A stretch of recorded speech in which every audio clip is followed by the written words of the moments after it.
বছরেরও বেশি যার পলিটিক্যাল ক্যারিয়ারের এক্সপিরিয়েন্স, একের অধীন পার্টির সাথে যে ব্যক্তিটি যুক্ত ছিলেন তার নিজের জীবনের বিভিন্ন সময়, সেই মানুষটি, সেই আমাদের মুখ্যমন্ত্রী, সেই আমাদের পশ্চিমবাংলার মুখ্যমন্ত্রী শুভেন্দু অধিকারী মহাশয় কিভাবে এমন একটি ছোট্ট ভুল করলেন যার ফলাফল কিন্তু আগামী দিনে অনেক বৃহৎ একটা রূপ ধারণ করতে চলেছে।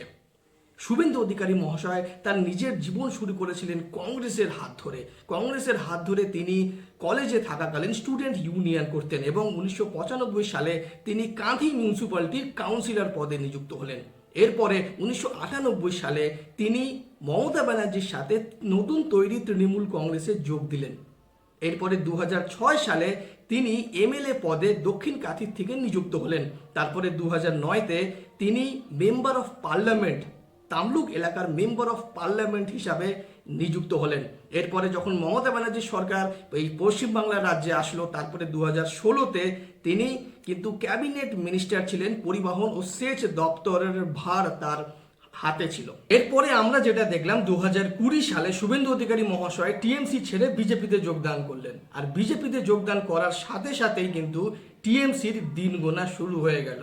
তারপরে 2026-এ ইলেকশনে তার ফলাফল আমরা দেখতে পেলাম, যেখানে টিএমসির শিকদাঁড়া ভেঙে গুঁড়ো গুঁড়ো করে দিলেন। আর তার একমাত্র কারণ হচ্ছে শুভেন্দু অধিকারী মহাশয়।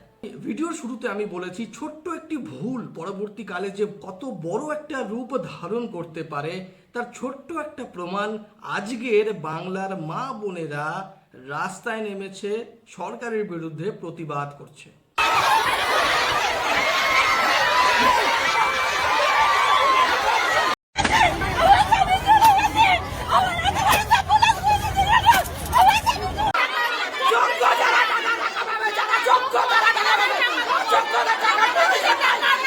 ট্রেন অবরোধ করছে, তারা রাস্তা আটকাচ্ছে, রাস্তার যানবাহন আটকাচ্ছে এবং সরকারের বিরুদ্ধে তাদের যে মনের একটা ক্ষোভ সেটাকে কিন্তু তারা প্রদর্শন করছে।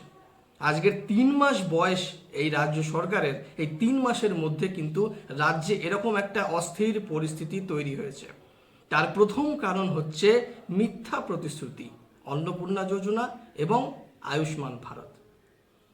প্রথমে বলা হয়েছিল যে প্রত্যেকটি মা বোনদের মাসে 3000 টাকা করে দেওয়া হবে, সেখানে কোনো ক্যাটাগরি স্পেসিফিকভাবে ভাগ করা হয়নি। কিন্তু এখন 12 পাতার ফর্ম আর না জানি কি আপনাকে ইনফরমেশন ডিটেলস দিতে হচ্ছে। সেখানে 10,000 টাকার বেশি ইনকাম থাকলে আপনি পাবেন না। আপনার যদি বাড়িতে দুটোর বেশি রুম থাকে, 3টে রুম থাকে, আপনি অন্নপূর্ণা ভান্ডারের টাকা আপনি পাবেন না। আরও বহু রকম সব। এবং অন্নপূর্ণা ভান্ডারের সাথে সাথে আয়ুষ্মান ভারত স্কিমের লাভ ওঠানোর জন্য ঠিক একই জিনিসটারই প্রয়োজন। আপনার 10,000 টাকার বেশি ইনকাম থাকলে আপনি আয়ুষ্মান ভারত স্কিমের লাভ পাবেন না, এবং আপনার যদি দুটোর বেশি 3টে রুম থাকে তাহলেও আপনি পাবেন না। এবং যেটা অন্নপূর্ণা ভান্ডারের জন্য যেটা প্রয়োজন সেটাই আবার আয়ুষ্মান ভারতের জন্য সেটাই প্রয়োজন। রাজ্যের উন্নয়নের জন্য 4টে জিনিস খুবই প্রয়োজন: শিক্ষা, শিল্প, স্বাস্থ্য এবং কৃষিজীবী, মানে এডুকেশন, এমপ্লয়মেন্ট, হেলথ এবং এগ্রিকালচার। এই 4টে পিলার যদি আমরা যে কোনো রাজ্যে ঠিকঠাকভাবে যদি এই 4টে পিলারটাকে আমরা গাঁথতে পারি, তাহলে কিন্তু যে কোনো রাজ্য 100 গুণ এগিয়ে যাবে। আজকের আমাদের রাজ্যে শিল্পায়ন নেই, চাকরি নেই, কর্মসংস্থান নড়বড়ে অবস্থা। সেই কর্মসংস্থানকে আনতে হবে, শিল্প আসুক আমাদের রাজ্যে, আরও চাকরি হোক। আমাদের রাজ্যে শিক্ষা ব্যবস্থা নড়বড়ে অবস্থা, প্রচুর স্কুল বন্ধ হয়ে রয়েছে, সেগুলো চালু করা হোক। নতুন যে শিক্ষা রিক্রুটমেন্ট, এসএসসি রিক্রুটমেন্ট করা হোক। এই 4টে পিলারকে মজবুত করার জন্যে যেই পর্যবেক্ষণটা দরকার রাজ্য সরকার সেটা দিক। আর ভাতার যে ব্যাপারটা সেটা শুধুমাত্র কিন্তু যাদের প্রয়োজন তাদেরকে দেওয়া হোক।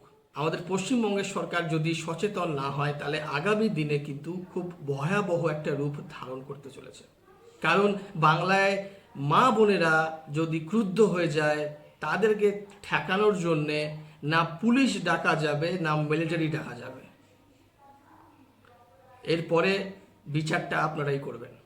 ভিডিওটি ভালো লাগলে আপনারা লাইক করবেন, আর আমার সাথে যুক্ত হতে গেলে চ্যানেলটাকে সাবস্ক্রাইব করে রাখুন। আমি যখনই ভিডিও বানাবো তখনই কিন্তু আপনার কাছে নোটিফিকেশান যাবে, এবং এত সুন্দর ভিডিও, এত ইনফরমেটিভ ভিডিও কিন্তু আপনারা সবার আগে দেখতে পাবেন।